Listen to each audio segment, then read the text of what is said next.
চট্টগ্রাম ১৫ আসনে বিএনপির শনির দশা কি কাটছে?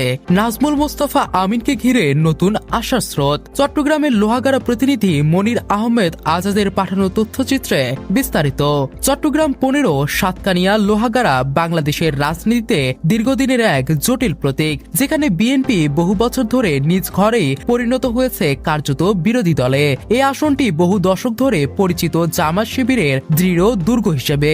ইতিহাসের দিকে তাকালে দেখা যায় প্রথম এমপি ছিলেন বিএনপি দলীয় জননেতা মুস্তাক আহমেদ চৌধুরী, পরে দায়িত্ব নেন কর্নেল অলি আহমেদ বীর বিক্রম। কিন্তু সেই সময় থেকেই আসনটির রাজনৈতিক সমীকরণ ক্রমশ বদলে যেতে থাকে।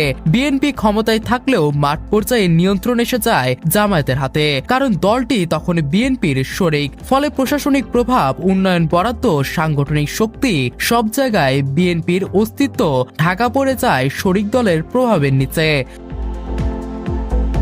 স্থানীয় নেতাকর্মীদের ভাষায় বিএনপি নিজের আসনে হয়ে পড়ে বিরোধী দল, যা দীর্ঘমেয়াদে সৃষ্টি করে সাংগঠনিক ভাঙন ও নেতৃত্বের সংকট। বিএনপির কাছে এই আসন তখন হয়ে ওঠে দূরাকাশের তারা, দেখা যায় কিন্তু ধরা যায় না। একে ঘিরেই তৈরি হয় জনশ্রুতি, এ আসনে নাকি বিএনপির শনির দশা চলছে। ত্রয়োদশ জাতীয় নির্বাচনের আগে আবারও মাথাচাড়া দিয়ে উঠেছে সেই পুরনো সংকট। এবার বিএনপি জামায়াতের কোনো জোট নেই, ফলে ধানের শীষের মনোনয়নকে ঘিরে শুরু হয় চরম প্রতিযোগিতা।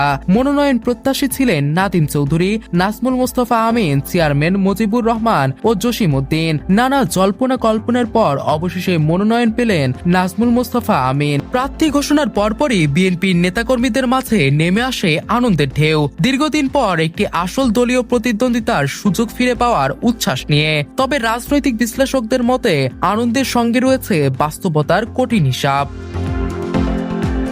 কেননা এই আসনে প্রতিদ্বন্দ্বী হিসেবে রয়েছেন জামায়াতের কেন্দ্রীয় শুরা সদস্য, প্রবীণ নেতা ও সাবেক এমপি শাহজাহান চৌধুরী, যিনি স্থানীয়ভাবে বাঘা প্রার্থী হিসেবে পরিচিত।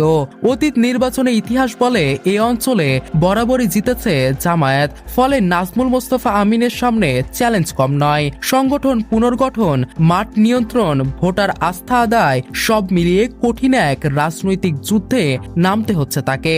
স্থানীয়দের বড় প্রশ্ন, বিএনপির দুর্ভাগ্যের চক্র কি এবার ভাঙবে, নাকি শেষ মুহূর্তে ধানের শীষ আবার হবে বিভ্রান্ত ও দুর্বল? তবে মাঠের উৎসাহ, কর্মীদের সক্রিয়তা এবং দীর্ঘদিন পর দলীয় প্রতীকে প্রার্থী দেওয়ার উদ্দীপনা, এসব মিলিয়ে অনেকেই মনে করছেন বিএনপির শনির দশা কাটার সম্ভাবনা এবার আগের যে কোনো সময়ের চেয়ে বেশি।